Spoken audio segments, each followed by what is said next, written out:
अनुराधा नुकतीच झोपून उठली होती. तिने स्वतःचा मोबाईल चेक केला तर सकाळचे 8 वाजले होते. नेमकर सरांकडे एकांत मागितल्यानंतर पुन्हा तिला तिथे कोणीही डिस्टर्ब करायला आले नव्हते. बराच वेळ लोटला होता. अंगात थोडी कणकण जाणवत होती. ती उठून बसली. थोडं पाणी पिल्यानंतर तिला बरं वाटलं असावं, पण आता मात्र तिला आपल्या बाळाला पाहण्याची ओढ सतावत होती. तिने लगेचच नीताबाईंकडे जायचे ठरवले. केबिनचा दरवाजा उघडताच तिला जाणीव झाली की ती इमोशन्समध्ये अडकू शकत नाही. किंबहुना तिला तसे वागणे अलाउड नव्हते. आपल्या सिनियर्सना आपण रिपोर्टिंग करणं आत्ता सध्या अत्यंत गरजेचं आहे हे लक्षात येताच ती दरवाजातून मागे वळली आणि फ्रेश होण्यासाठी निघून गेली. फ्रेश होऊन अनुराधाने निमकर सरांना कॉल केला. 2 कॉल केले तरी त्यांच्याकडून रिस्पॉन्स नाही म्हटल्यावर ते कुठेतरी बिझी असतील असा विचार करून तिने एक टेक्स्ट मेसेज ड्रॉप केला. I am better now, waiting for you in your cabin. Message करून तिने मोबाईल ठेवून दिला आणि सरांची वाट पाहत खुर्चीत स्वतःला झोकून दिले. अंगावर गरम पाण्याचा थोडा शेक मिळाल्यामुळे आज तिला फार बरे वाटत होते. तेवढ्यात एक नोकर तिच्यासाठी कॉफी आणि ब्रेकफास्ट देऊन गेला. फेवरेट नाश्ता म्हणजे सडू. निमकरांनी आधीच इंस्ट्रक्शन देऊन ठेवल्या आहेत. तर हाव स्वीट. खाता खाताच ती विचार करत होती. बऱ्याच दिवसांनी आवडीचं अन्न पोटात गेल्याने पोटासोबत मनाची भूकसुद्धा भागली होती. तासाभरातच निमकर त्यांच्या केबिनमध्ये आले. Good morning officer. Good morning sir. आज अनुराधाचा चेहरा कालच्यापेक्षा कितीतरी बरा वाटत होता.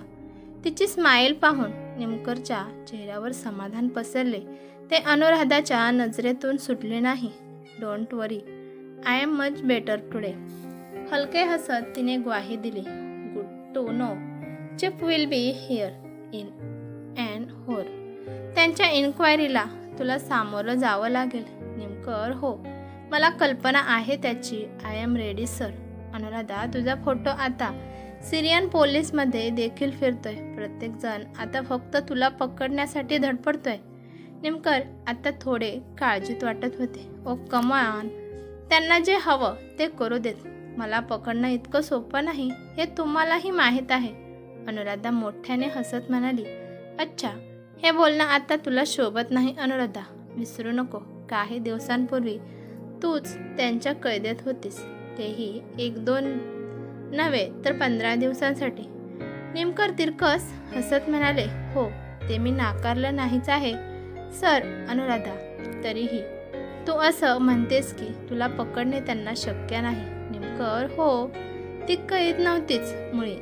अनुराधा, मग काय होतं ते? निमकर काही क्षणासाठी स्वतःची केलेली सोय. अनुराधा ठामपणे म्हणाली. दुश्मनाच्या गोठ्यात निमकर यस सर असं म्हणतात की सोनं जर चोराच्याच उशाखाली लपवून ठेवलं तर ते त्याला कधीच सापडत नाही. It's the safest place to hide. आणि माझ्याकडे तर सोन्यापेक्षाही मौल्यवान काहीतरी होतं. अनुराधाचं बोलणं ऐकून निमकरच्या चेहऱ्यावर हलकीशी स्माईल आली. हे सगळं चिपना एक्सप्लेन करू शकशील? निमकर ऑफकोर्स. आणि मला नाही वाटत त्यांना फार वेळ एक्सप्लेन करावं लागेल. एकदा त्यांचा राग शांत झाला की ते सगळं ऐकून घेतील. After all he is a chief for a reason. अनुराधाचा कॉन्फिडन्स पाहून निमकरना समाधान वाटले. तिची कालची अवस्था पाहता ती इतक्या कॉन्फिडंटली काही फेस करेल याची त्यांना शंका वाटत होती. Proud of you. ते ओघात बोलून गेले. थँक्यू. ऐसे ही हसते रहिए मिस्टर निमकर. सेहत के लिए अच्छा होता है. ती हळूच त्यांच्या कानाजवळ म्हणाली आणि दोघांच्या हसण्याचा आवाज पूर्ण केबिनमध्ये पसरला. चिप यायला अजून तासभर वेळ असल्यामुळे अनुराधा निमकरची परवानगी घेऊन आपल्या परीला भेटण्यासाठी गेली. ग्राउंड फ्लोअरच्याच एका केबिनमध्ये नीताबाई व बाळाची तात्पुरती व्यवस्था करण्यात आली होती. अनुराधाने केबिनचा दरवाजा उघडून पाहिलं तर नीताबाई बाळाला तेलाने मसाज करत होत्या. सोबतीला त्यांच्या गोड आवाजातील अंगाई गीतेसुद्धा चालूच होती. ते चित्र पाहून अनुराधा क्षणभर दारातच दबकली. नीताबाईंचं लक्ष दरवाजाकडे जातात त्यांनी हाक मारली, पोरी, दारातच का उभी आहेस? अनुराधा आत येऊन नीताबाई जवळ बसली. नीताबाई, तुम्ही केव्हा आलात? अनुराधाचा आवाज आता त्या 10 दिवसांच्या चिमुकलीला चांगलाच कळू लागला होता. तिचा आवाज कानावर पडताच तिने रडायला सुरुवात केली. आधी हिला घे असं म्हणत नीताबाईंनी आपल्या बाळाला एका कापडात गुंडाळून अनुराधाकडे दिले. अनुराधानेही तिला गडबडीने जवळ घेऊन दूध पाजायला सुरुवात केली. मागच्या महिन्यात सरांचा अचानक कॉल आला. म्हणाले, तुमची अत्यंत गरज आहे. एक माणूस आणि पासपोर्ट पाठवतो. त्यांच्यासोबत लगेच निघून या. नीताबाई म्हणाल्या, ओ, म्हणजे 1 महिना झाला तुम्ही इकडेच आहात? अनुराधा, हो. सर म्हणाले होते तुम्ही डिलिव्हरीच्या आधी 1-2 आठवडे इथे पोचाल, पण सगळं विपरीतच झालं. नीताबाईंच्या डोळ्यातले अश्रू अनुराधाला स्पष्ट दिसत होते. चालायचंच नीताबाई, तुम्ही दोघीही आता सुखरूप आहात हेच महत्त्वाचं. अनुराधा, हो ते आहेच, पण पोरी, अशा अवघडलेल्या अवस्थेत काम करण्याची काय जरूरत होती?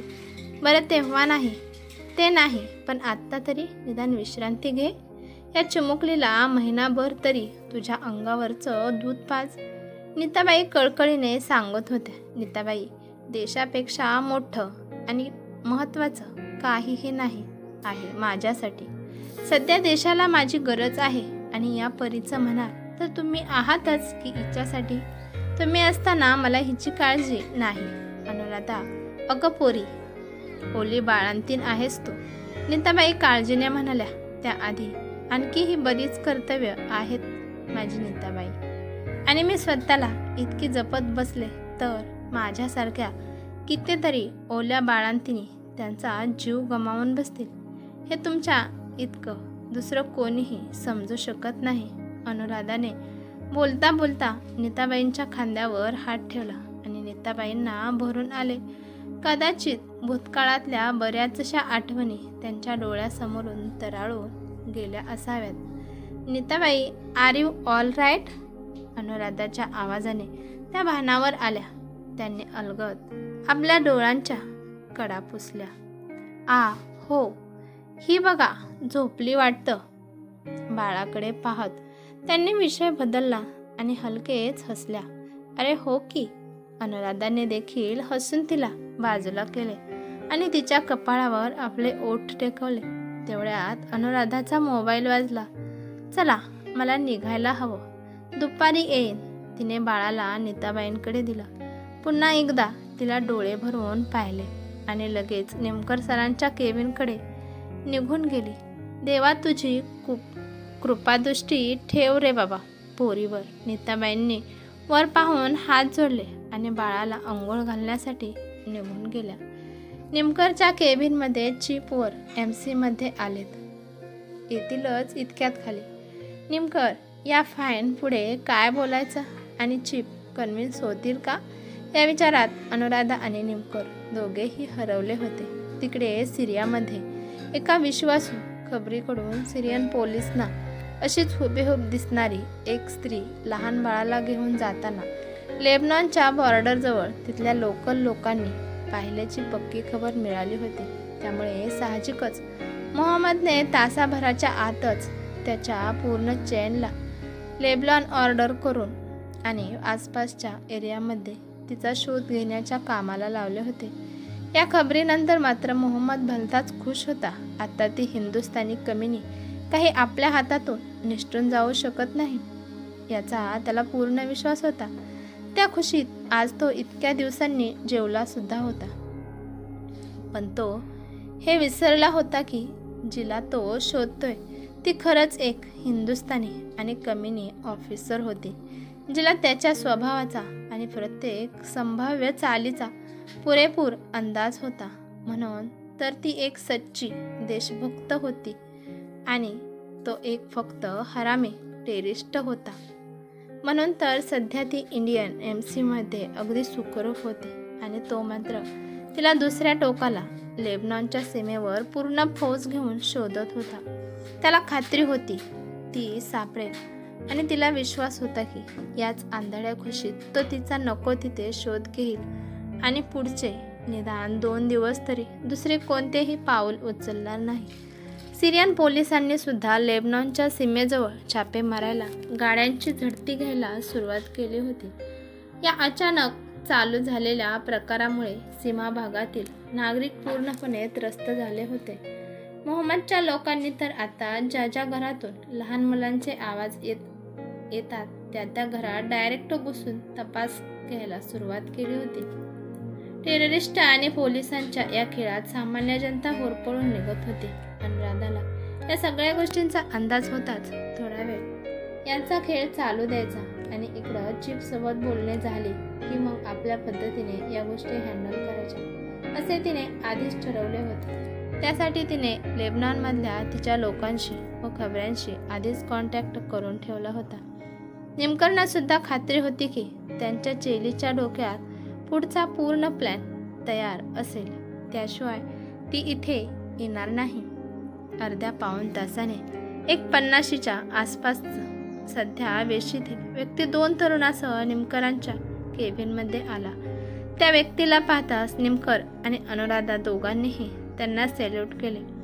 निमकरने बाहेरच्या गार्ड्सना इशारा केला आणि 5-1 मिनिटात तो पूर्ण फ्लोअर मोकळा केला गेला. आता त्या फ्लोअरवर फक्त 5च लोक होते.